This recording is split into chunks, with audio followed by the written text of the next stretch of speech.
ಪಾಕಿಸ್ತಾನದ ನಡುವೆ ಕದನ ವಿರಾಮ ವಿಚಾರಕ್ಕೆ ಸಂಬಂಧಪಟ್ಟಂತೆ ರದ್ದಾಗಿದ್ದ ಐಪಿಎಲ್ ಪಂದ್ಯಗಳು ಮತ್ತೆ ಆರಂಭಗೊಳ್ಳಲಿವೆ. ಇದೇ ತಿಂಗಳ 17ರಿಂದ ಐಪಿಎಲ್ ಪಂದ್ಯ ಆರಂಭಗೊಳ್ಳಲಿದೆ.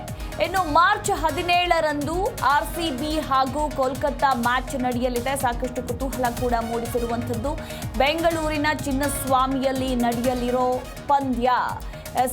ರದ್ದಾಗಿದ್ದಂತಹ ಐಪಿಎಲ್ ಪಂದ್ಯಾವಳಿಗಳು ಇದೇ ಮೇ 17ರಿಂದ ಮತ್ತೆ ಆರಂಭವಾಗ್ತಾ ಇದ್ದು, ಇನ್ನು ಮೊದಲ ಮ್ಯಾಚ್ ಅಂದರೆ ರದ್ದಾಗಿ ತದನಂತರ ಪುನರಾರಂಭವಾಗ್ತಾ ಇದ್ದು, ಮೊದಲ match RCB versus Kolkata night Riders ನಡುವೆ ಜಟಾಪಟಿ ನಡೆಯಲಿದ್ದು ಸಾಕಷ್ಟು ಕುತೂಹಲ ಕೂಡ ಮೂಡಿಸಿದೆ. ಭಾರತ ಹಾಗೂ ಪಾಕಿಸ್ತಾನದ ನಡುವೆ ಉದ್ವಿಗ್ನತೆಯಿಂದಾಗಿ ಈ ಒಂದು ಐಪಿಎಲ್ ಪಂದ್ಯಾವಳಿಗಳನ್ನು ಮುಂದೂಡಲಾಗಿತ್ತು, ಅಂದರೆ ಪೋಸ್ಟ್ಪೋನ್ ಮಾಡಲಾಗಿತ್ತು.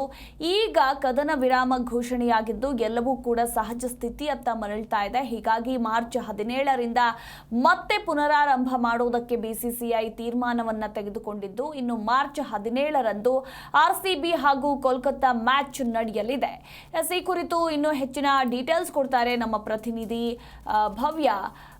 ಸದ್ಯ ಐಪಿಎಲ್ ಪುನರಾರಂಭಕ್ಕೆ ಮುಹೂರ್ತ ಕೂಡ ಫಿಕ್ಸ್ ಆಗಿದೆ. ಮಾರ್ಚ್ 17ರಿಂದ ಪುನರಾರಂಭಗೊಳ್ಳಲಿದೆ. ಮೊದಲ ದಿನವೇ ಆರ್ಸಿಬಿ ಹಾಗೂ ಕೋಲ್ಕತ್ತಾ ನೈಟ್ ರೈಡರ್ಸ್ ಪಂದ್ಯ ಕೂಡ ಇರುವಂಥದ್ದು. ಈ ಬಗ್ಗೆ ಹೆಚ್ಚಿನ ಡೀಟೇಲ್ಸ್. ಮಧು, ಭಾರತ ಹಾಗೂ ಪಾಕಿಸ್ತಾನ ನಡುವಿನ ಸಂಘರ್ಷ ಹಿನ್ನೆಲೆ ಐಪಿಎಲ್ ಮ್ಯಾಚ್ ಅನ್ನ ರದ್ದು ಮಾಡಲಾಗಿತ್ತು. ಸೊ ದಾಳಿಯ ಮುನ್ಸೂಚನೆ ಹಿನ್ನೆಲೆ ಐಪಿಎಲ್ ಪಂದ್ಯಗಳನ್ನ ರದ್ದು ಮಾಡಲಾಗಿತ್ತು. ಸದ್ಯ ಮತ್ತೆ ಆರಂಭವಾಗಿರುವಂತದ್ದು ಬಿಸಿಸಿಐ ಸಭೆ ಬಳಿಕ ಮತ್ತೆ ಐಪಿಎಲ್ ಆರಂಭವಾಗಿದೆ. ಇದೇ ತಿಂಗಳ 17ರಿಂದ ಐಪಿಎಲ್ ಆರಂಭ ಆಗುತ್ತೆ. ಯಾಕಂದ್ರೆ ಈಗಾಗಲೇ ಐಪಿಎಲ್ ಮ್ಯಾಚ್ ಬಗ್ಗೆ ಬಹಳಷ್ಟು ಅಭಿಮಾನಿಗಳು ಕೂಡ ಇರುವಂತದ್ದು. ಸೊ ಭಾರತ ಹಾಗೇನೆ ಪಾಕಿಸ್ತಾನ ನಡುವಿನ ಸಂಘರ್ಷ ಸಂದರ್ಭದಲ್ಲಿ ಯಾವುದಾದ್ರೂ ಒಂದು ಅಹಿತಕರ ಘಟನೆಗಳು ನಡಿಬಹುದು ಅನ್ನೋ ಕಾರಣಕ್ಕಾಗಿ ಪಂದ್ಯಗಳನ್ನ ರದ್ದು ಮಾಡಲಾಗಿತ್ತು.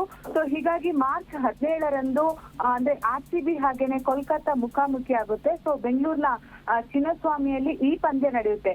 ಉಳಿದಂತೆ ಪ್ಲೇ ಆಫ್ ಹಾಗೂ ಫೈನಲ್ ಪಂದ್ಯಗಳು ಯಾವ ಸ್ಟೇಡಿಯಂನಲ್ಲಿ ಅನ್ನೋದು ಇನ್ನೂ ಕೂಡ ತೀರ್ಮಾನ ಆಗಿಲ್ಲ. ಆದ್ರೆ ಬೆಂಗಳೂರಿನ ಚಿನ್ನಸ್ವಾಮಿ ಸ್ಟೇಡಿಯಂನಲ್ಲಿ ನಡೆಯುವಂತಹ ಮಾರ್ಚ್ 17ರಂದು ಏನು ಪಂದ್ಯ ಇದೆ ಅವತ್ತು ಬಿಗಿ ಪೊಲೀಸ್ ಬಂದೋಬಸ್ತ್ ಅನ್ನ ಒದಗಿಸುವಂತೆ ಈಗಾಗಲೇ ಸೂಚಿಸಲಾಗಿದೆ. ಅಂದ್ರೆ ಈಗಾಗಲೇ ಭದ್ರತೆ ಇದ್ರೂ ಕೂಡ ಹೆಚ್ಚಿನ ರೀತಿಯ ಫೋರ್ಸ್ ಗಳನ್ನ ಹಾಕಿ ಬಹಳಷ್ಟು ಅಂದ್ರೆ ಬಿಗಿ ಭದ್ರತೆಯಲ್ಲಿ ಒಂದು ಮ್ಯಾಚ್ ಕೂಡ ನಡೆಯುತ್ತೆ. ಮಧು. ಥ್ಯಾಂಕ್ ಯು ಭವ್ಯ, ನಿಮ್ಮೆಲ್ಲ ಮಾಹಿತಿಗಾಗಿ.